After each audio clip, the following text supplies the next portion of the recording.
So you should be able to see this now, where it says Mashpi. So talking a little bit about getting there. So if people are coming to Ecuador, I mean, most people are going to Ecuador on their way going to the Galapagos. You've got 2 international airports in Ecuador. You've got Guayaquil, which is on the coast, and then you have the capital of Quito up in the Andes.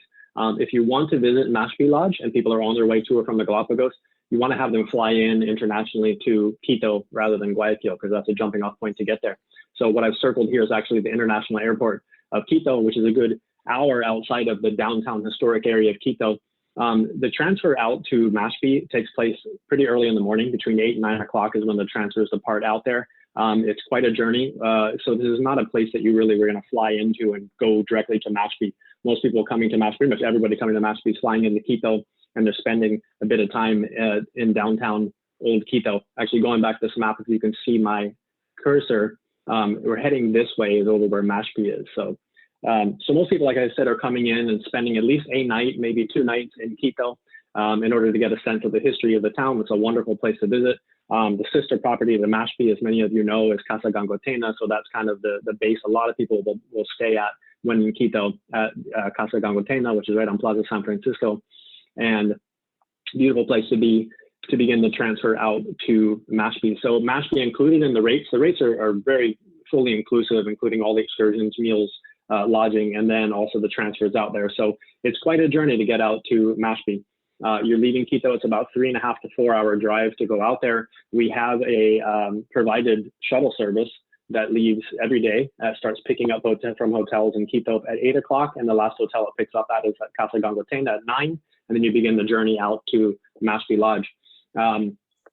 This drive is quite interesting. You're leaving Quito, you actually cross over the equator, and then you're dropping off into the western slopes of the Andes, down into the cloud forest. You're actually headed towards the Pacific Ocean, into the cloud forest, rather than when people look at this and they think this is in the Amazon. It's not. It's not the Amazon rainforest, which would be to the eastern slopes of the Andes. So you're dropping down to this area, Nanigalito, Tulipe, Galea. It's amazing going through all these little villages, and you're descending through all these different ecosystems through there. There is also the option, if you have clients that want to do this as a private transfer. I mean, maybe some people are arriving early in the morning to go straight out, that you can do a private transfer. So that's an option as well, an additional cost to get out there. And just quickly to, what makes Mashpi really unique is the ecosystem that it's in. That's what people are coming to see. Going through some of the major ecosystems in this part of northern South America, you've got the Atacama Desert, you have the Andes, you have the Amazon Basin. So those are well known. But this is actually where Mashpi exists, is what's called the Choco cloud forest. And this is a very unique cloud forest environment on the western slopes of the Andes that used to go all the way from kind of into Panama, through Colombia, and down into Ecuador. But it was full of really rich hardwoods, so it was heavily deforested by logging companies over the years. And Mashpi is actually the kind of the last great untouched tract of land of Choco cloud forest. So this is kind of a representation of when you're driving from Quito down to Mashpi, you're actually going over the high Andes through the elfin forest, and you drop into this area, which is the cloud forest. And you can see here, the Mashpi Lodge actually sits in the cloud forest, and it also is in the elevations of the rainforest. And why the cloud forest is so interesting, I mean, this goes back to geological history, was that when the Andes were thrust up and created the Amazon basin, there actually was an area, there was a time period like 100 million years ago where the Amazon is almost like a grassland. So most of the biodiversity of the rainforest actually tucked back up into these slopes of the Andes, and kind of were biological repositories that then repopulated the rainforest. So that's why it's such a mega rich environment to visit. And the story of Mashpi itself was that this land actually was owned by a logging company. It was actually being logged at the moment, and the logging company ended up going out of business. And the story of Mashpi was that Roque Sevilla, he's the ex-mayor of Quito. He knew that this logging company is going out of business, and of the biological diversity that this Choco, and this was the last great tract of Choco cloud forest, he actually bought this from the logging company with the idea to turn it into an ecotourism enterprise. So that's actually how Mashpi came to be, was Roque rescuing this from being logged, and then building the lodge there. So here you're actually looking at a picture of the lodge there on this beautiful ridge, and then looking out to the sun setting over the Pacific. The good thing about this is that when you go there, the drive there is amazing. The last bit is this crazy dirt road. You feel like you're in Jurassic Park crossing all these rivers. Nice thing was, the logging company had built these roads in here, and where the lodge sits was actually where the mill was. So they already had a flat area to work with in building this. And so most people, when they arrive to this lodge after this long journey, their last thing they're expecting is a luxury property. And they get here and they're just blown away by the architecture and the quality of this hotel. So at this point, I want to then pass over to Mark, and we're gonna go take a look inside and check the place out. So Mark, you there? Hey, hi Clark, how you doing? Welcome everybody. Good afternoon here in Mashpi, beautiful cloudy Mashpi. It's a pleasure being your host today.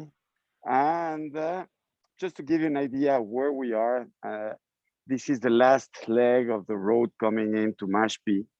And basically that's where your transfer is gonna let you, usually early in the morning, and you're gonna start walking inside our lodge. So let me guide you through. This is our main entrance.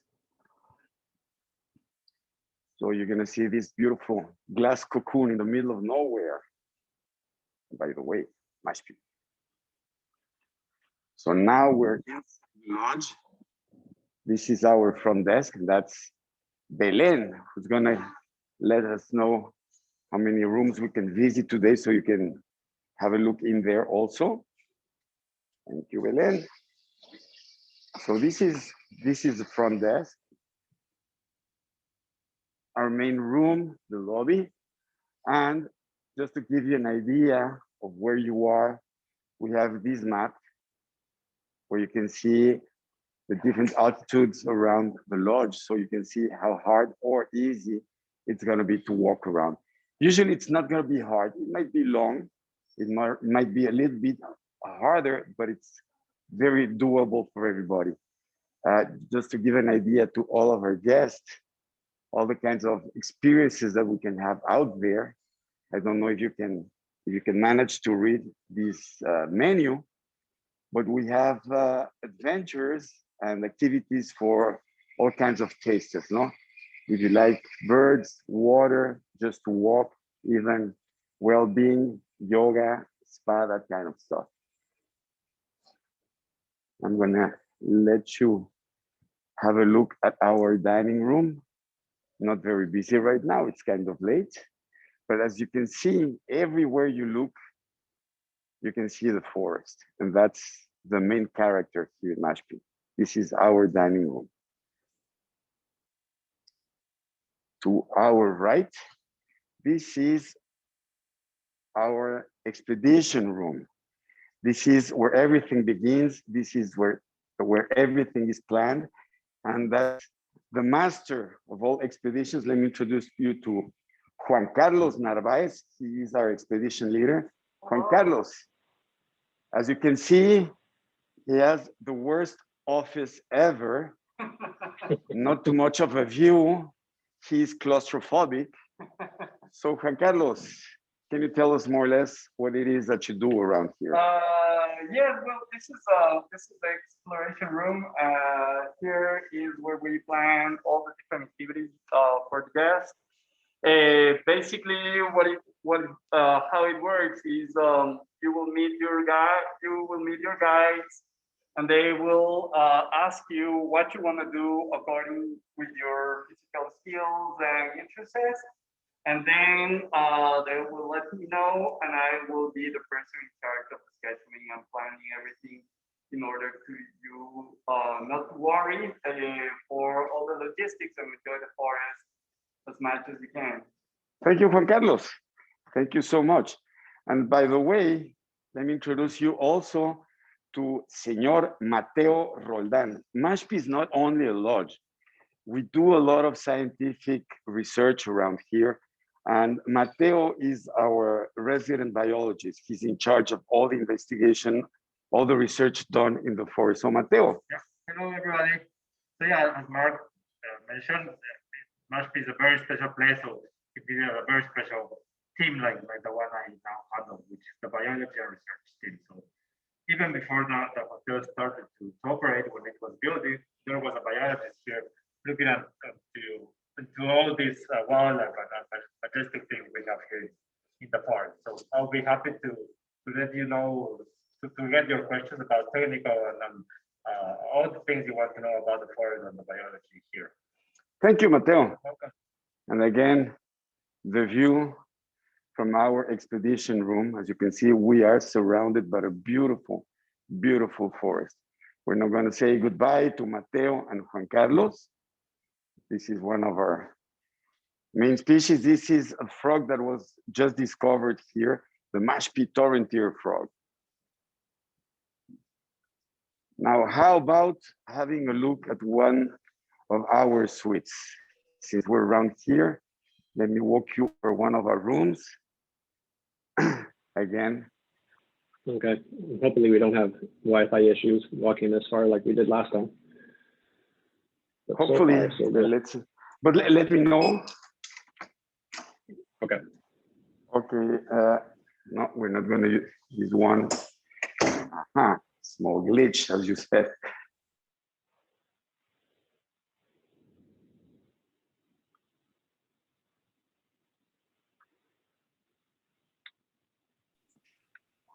Let's are down. Let me see where I'm gonna take. We're gonna start with a bathroom with a very nice tub or a very small swimming pool. Now let me take.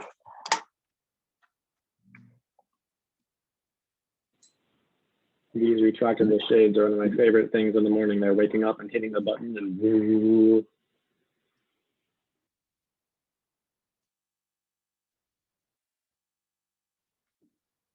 And this is very nice. Now the view from your room.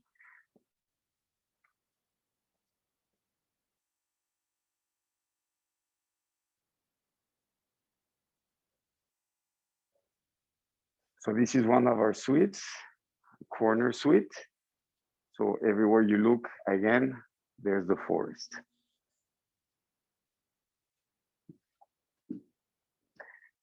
Nice bed. After walking all day long, you need a good rest.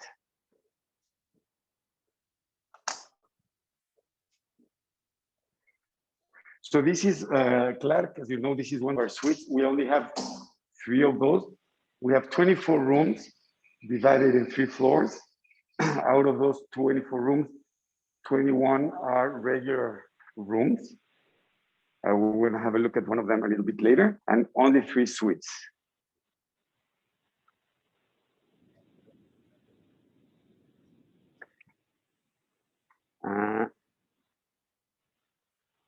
We're gonna go upstairs. I'm gonna show you a nice view of the Mashpi Reserve.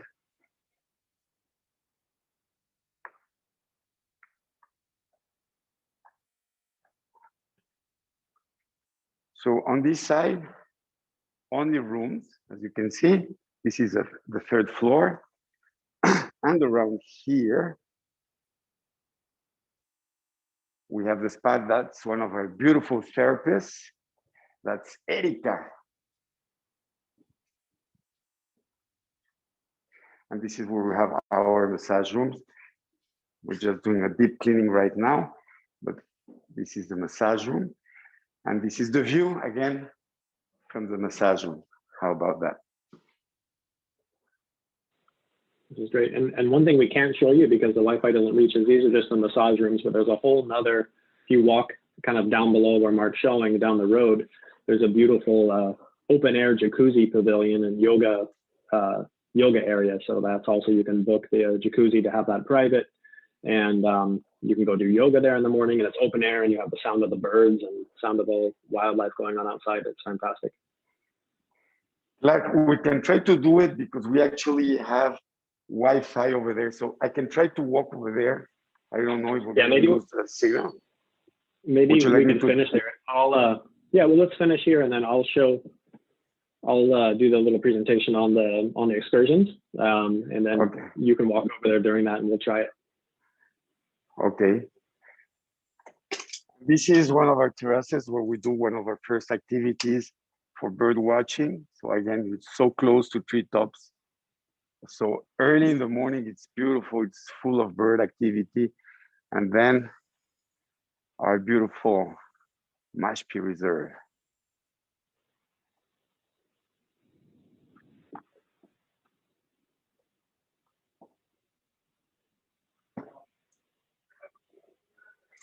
I'm gonna show you now one of our regular rooms at this level, since we're here. So you can compare it to a suite.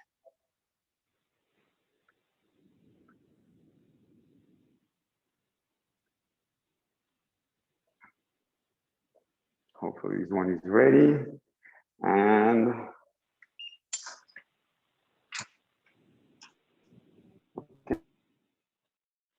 bedroom.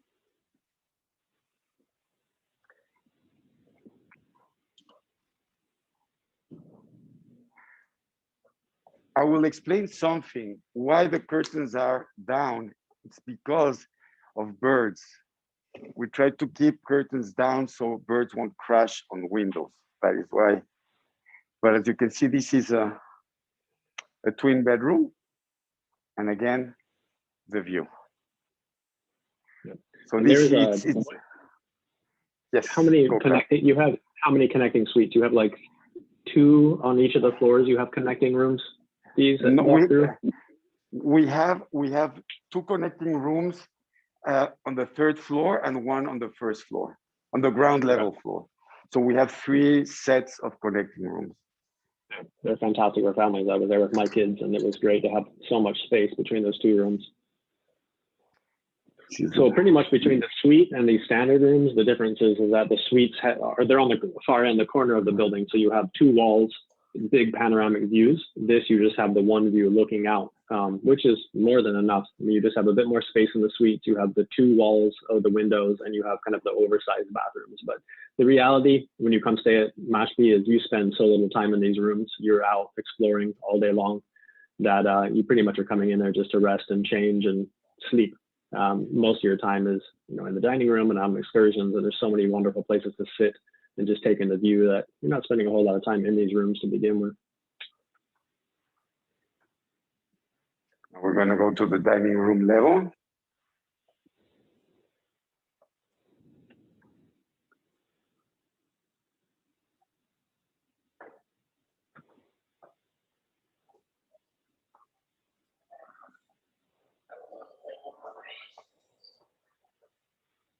And this is the dining room. As I said, not very busy right now.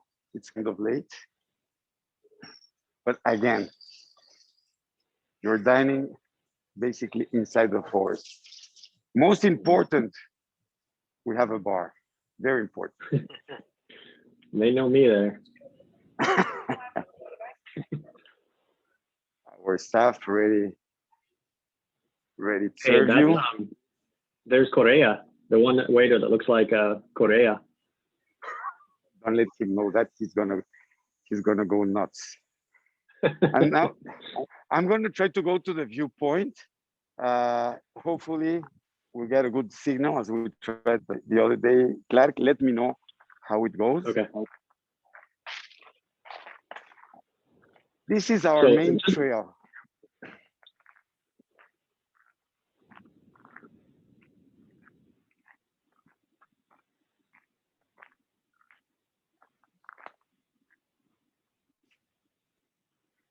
I'm surprised we still have reception. That's good. That's good. That's good. So here you can come during the afternoon to see the sunset, and maybe have a glass of wine.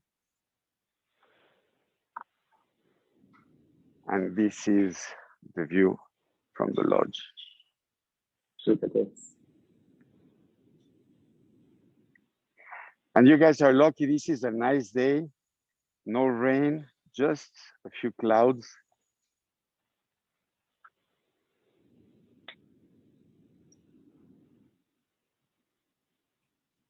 And Mark, you've been GM there almost since the beginning, right? How many years have you been at Mashpi? I've been in Mashpi for almost 7 years now, and it's been open for 9. So right. There were 2 different managers at the beginning, 1 manager each year. It's hard to work here because you're right in the middle of nowhere. Not too many activities if you're not a nature lover. I'm from Mexico City. I come from a very small city. I don't know if you heard of it. Not too many inhabitants, just a few. only 24 million. And I moved to Mashpi, where there's barely 100 people around. So it's a big change. And I learned to love nature. It's amazing to come down here, to be in this amazing lodge, so comfortable. I gotta say, the most, how proud I am of my staff. They're so passionate. They will feel everybody more than welcome when they come here. And it's nice to go and walk around in the mud, under the rain, with rubber boots, maybe chased by a couple of hungry pumas, and then have the chance to come back to the lodge and just relax. This is something amazing. And it helps you to understand why nature is so important and why we have to do everything possible to keep it as pristine as possible. Yeah, great, fantastic. So are you gonna walk down to the jacuzzi place, or where do you want to go now? Okay, I'm gonna try to go to the jacuzzi place. Let's see how it goes. Okay, while you do that, why don't you mute your thing, and I'm gonna talk a bit about the excursions. You got it. Okay, so yeah, obviously I'd love to be able to take you on these excursions, but we can't. So let me just talk a little bit about the experiences there. So as we said, all the excursions are included there. Mark has an incredible staff there at Mashpi. I mean, these naturalists are incredible, and they have a really good system where they have half of the naturalist guides are actually local people from the community of Mashpi, so people that know the forest on the intimate level because they grew up there. And then the other half of the staff are all, you know, university trained biologists from Quito or from Guayaquil or from elsewhere. And also a lot of the guides are actually doing research there. So when you go out on these excursions, you're generally paired with a local guide and one of the specialists. So you get to experience the forest from two very different perspectives when you're out with them. So this is a group heading out. They do these in small groups with other hotel guests. And this is kind of the trail network and adventure network when you're around the Mashpi. And you're up on this ridge. So a lot of these are dropping down in the canyons below Mashpi. These are not long trails because you're obviously stopping and talking about, you know, spotting wildlife, learning about the forest as you're going along. But you're coming to Mashpi to see this just array, this like biological riot that's happening there in the cloud forest. So an incredible variety of bird life, incredible variety of butterflies. You know, you're not going to see many large mammals, even though pumas exist here and ocelots, but obviously, you know, getting to see one of those is very rare. What you do see a lot large are these Andean weasels, which you'll find, incredible amphibians. But the bird life, I mean, so this is very close to the world famous birding area of Mindo. Even if you're not a birder, you can't go here and not be completely mesmerized by the variety of birds that you see at Mashpi. And they do a daily morning bird watching on that patio that we were at earlier with Mark. And then throughout your excursions, you're going to see a variety of birds. So the wildlife is a portion of it, but really I think one of the most fascinating things is just the flora that you find around Mashpi. And learning about, you know, the interconnections between this, you know, between the orchids and the ferns and walking trees and different hardwoods and medicinal plants, and learning the native names of those and then the scientific names of them. So it's not, you know, people always think about going to these neotropical rainforests and it's just the focus of looking at big animals like you would do on a safari, but here it's really about understanding the Choco cloud forest ecosystem. You know, and if any of you have been to like the Amazon or other neotropical rainforests, what's unique about Mashpi is when you're out on these walks, since you're still in the mountains, the topography and the landscape is just so beautiful. So, I mean, me personally, I'm more of a history and culture guy than I am a nature guy. And I get a little bit bored when I'm just hearing about biology stuff on these walks, but you always have amazing things to look at. And you're always walking to these amazing waterfalls. I mean, there's dozens of waterfalls throughout the property and most of the trails are leading to these waterfalls. So at the end of the hike, you can go and swim. And then they have built an incredible infrastructure in the Mashpi Reserve as well to experience it. So they have the canopy tower that you can walk up to, and you're just sitting up here watching the clouds undulate and move, fill in, burn off by the sun. So it's like a very dynamic landscape with the clouds moving around constantly. They also have the sky bike. This is people's favorite. This is actually about an 800-foot long cable that's maybe 600-700 feet above this canyon that you actually physically pedal this thing across the canyon, so you can stop as you're going through the canopy and looking down. They also have the Dragonfly. This is probably one of the world's longest kind of cable car systems that actually traverses the entire reserve, called the Dragonfly, and it seats 4 people. So it'll generally be, you know, 1 naturalist or 2 naturalists with 3 or 4 guests in this. And you can see this goes down and all the way across this valley. And that's the view looking down at one of the creeks when you're riding in this basket. And the best way I could describe this experience is almost like being on a hot air balloon, because it's completely silent. You're just flying over the forest canopy, and you're stopping when they spot, primates or toucans in the trees and looking at them with binoculars. The other great thing about this is you can see this is where you board it. So it actually goes off, it's almost 2 kilometers across. But here at Tower 4, you can actually get on or off of this dragonfly. So it's a neat thing to ride in itself, but it's also utilized as a way to access kind of deeper into the Mashpi Reserve. So this orange line is actually that dragonfly. And as you can see, these towers here, you can get on or off it. So a lot of the excursions will begin at the lodge, and then you'll walk on board the dragonfly. You'll ride it down here, get off, and then do some of these trails up into the waterfalls. Or many people will actually hike down from the lodge down into these river canyons to explore these waterfalls. And then you can go and board that basket in the dragonfly and ride that back up. So you only have to do downhill walk. It's also great on these walks that you're actually walking through the river most of the time in rubber boots, which they're provided there. This is in another area of the Mashpi Reserve that's called the Life Center, and they actually have a, I don't know how you say in English, a mariposario. It's like a butterfly breeding facility there. So you could get to go in and see, the cocoon phase and then metamorphosizing into butterflies. And we'll often do lunches and picnics down here. Often we do this late in the evening into dusk and into nighttime. So you actually have this experience and have kind of sunset cocktails and actually walk back in the dark back to the lodge. They have another area that's just dedicated to hummingbirds. So you can actually go up there in the morning. I mean, there's hundreds and hundreds of hummingbirds buzzing around you. They love to surprise guests. Mark does an amazing job. He actually has hauled these tables into some of the most remote portions of the Mashpi Reserve. So after these hikes, all of a sudden you show up and here's this, full china and red wine and beautiful food being served deep, deep into this reserve. So it really blows people's minds when they're there. And then on top of all these excursions, when you come back in the evening, as we said, a lot of the naturalist guides are actually researchers there. So they do evening presentations talking about research that's going on at the moment.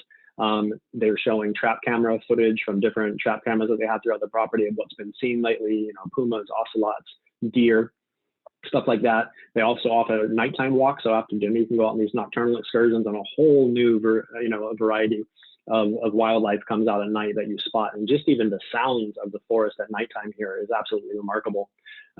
There is area for the researchers to work there, and they have a wonderful kind of science lab, and particularly for kids visiting here.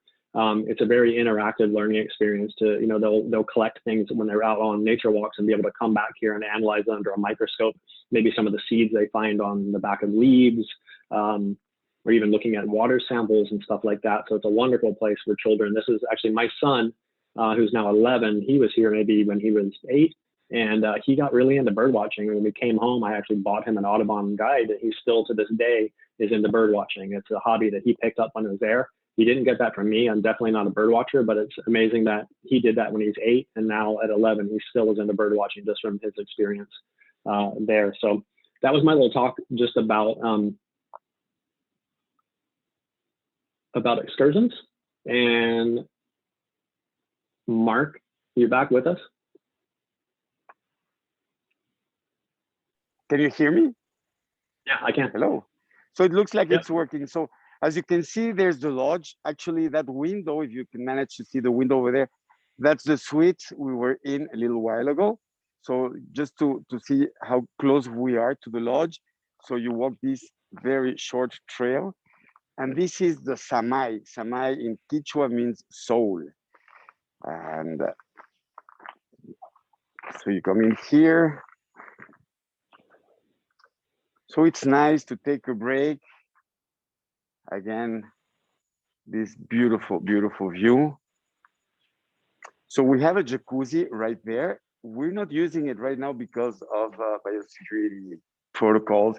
But what we're doing here are massages. So it is great to come down here at night with the sounds of the forest, just to relax and get a very, very nice massage. You have everything that you need. You have restrooms, running water, you have drinking water, a telephone just in case you need it, and the most important, the view.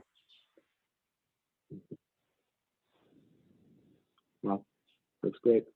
Yeah, and even just talking a little bit about your biosecurity protocols, I actually went here in October, so deep into the pandemic, And it was a remarkable one, seeing how busy you guys were. I know that you've been focusing a lot on the local Ecuadorian market.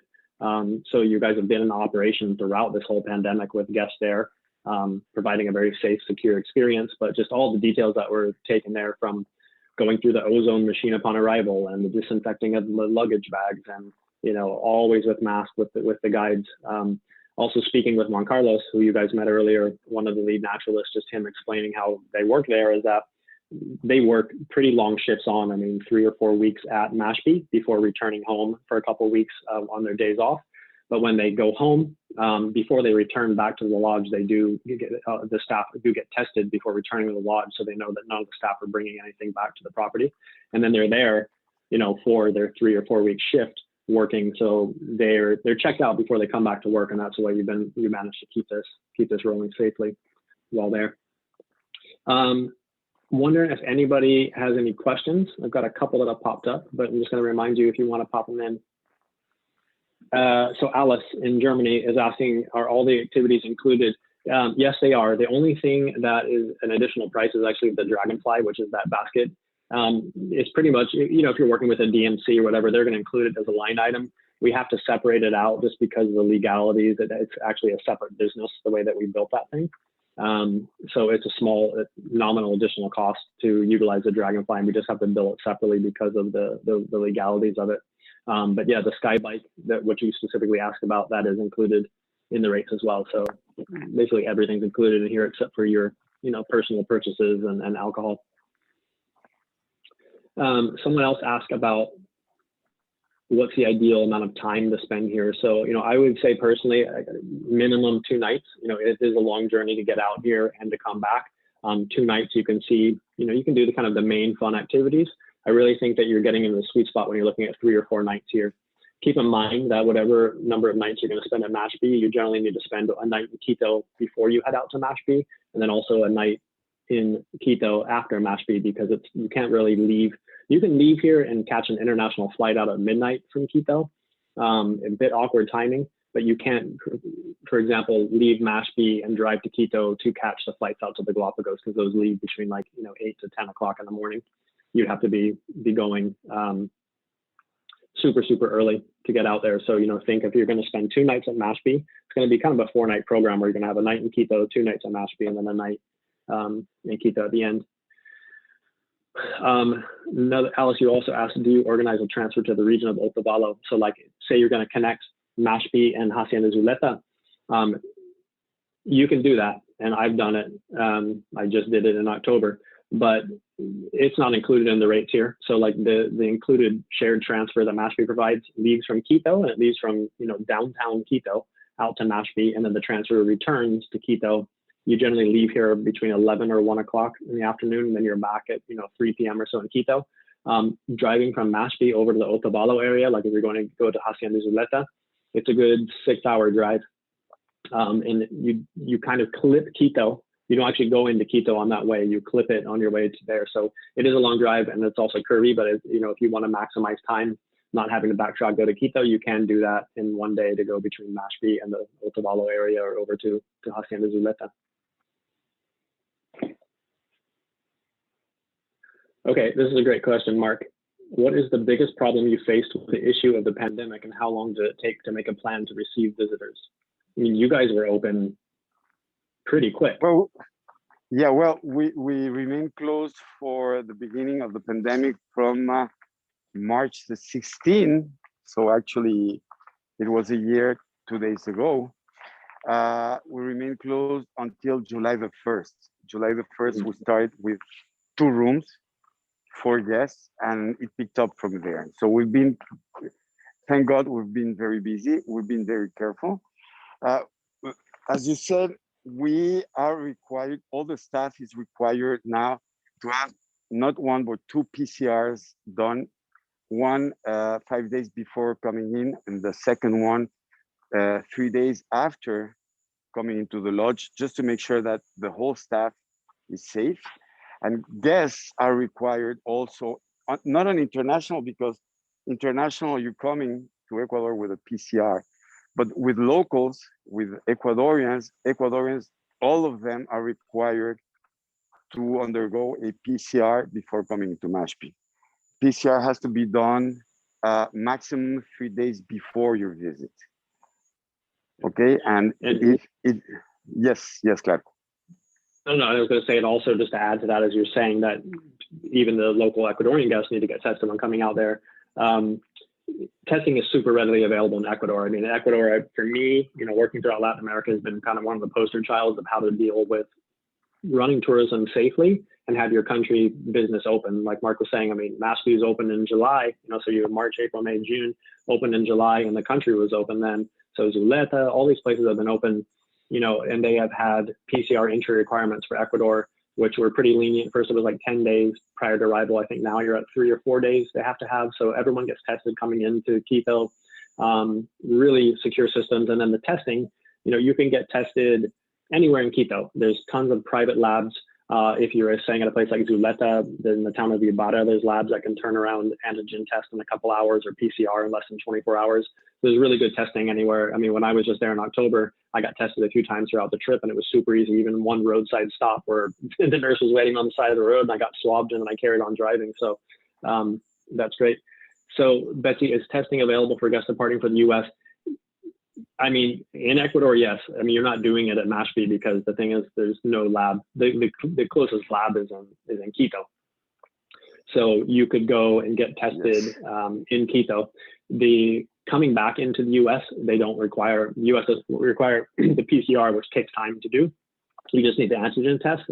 They actually have at the Quito airport, right across from the main terminal, there's like a kind of commercial center, and they actually have a lab in there that you can go and get your PCR done in under an hour. So you can either have it right before your flight, or if you're coming back, like I said, if you're leaving Mashpi, you're going to come back and spend a night in Quito, you can go have it arranged that you're going to get your test right when you come back into Quito, and then we'll have it in hand for your flight the next day. So super easy. I mean, Ecuador is a super diverse country, but it's also very small and compact that, it's not massive driving distances, and very easy to navigate.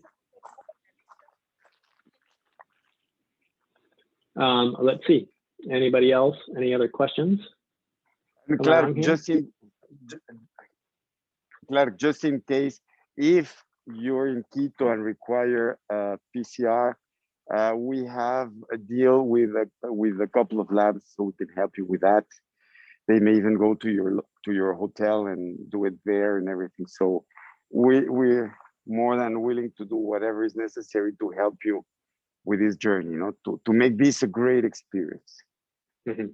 Yeah, and the reason why the testing is also available is that generally the coming to Ecuador and going to the Galapagos is that coming into mainland Ecuador, flying in internationally to the country, you have to have a negative PCR that has a longer leeway. And then the Galapagos needs one, like, I don't know, 2 or 3 days before entering the Galapagos. So most people coming to Ecuador anyways, they're coming in, they're spending some time at Mashpi Lodge, and then coming back to Quito, getting a test done before going out to the Galapagos, and then coming back, and then generally getting tested before they leave the country as well. So it's super easy. And that actually, someone else asked about that, where to put this in an itinerary. And my personal feeling is that, considering if people are going to the Galapagos, I really think that Mashpi is a great thing to do prior to the Galapagos. I think that this is one of the perfect things to do to ease your way into your trip. So fly into Quito, coming in internationally, spend a night or two in Quito, go out and do your Mashpi experience, and then fly to the Galapagos.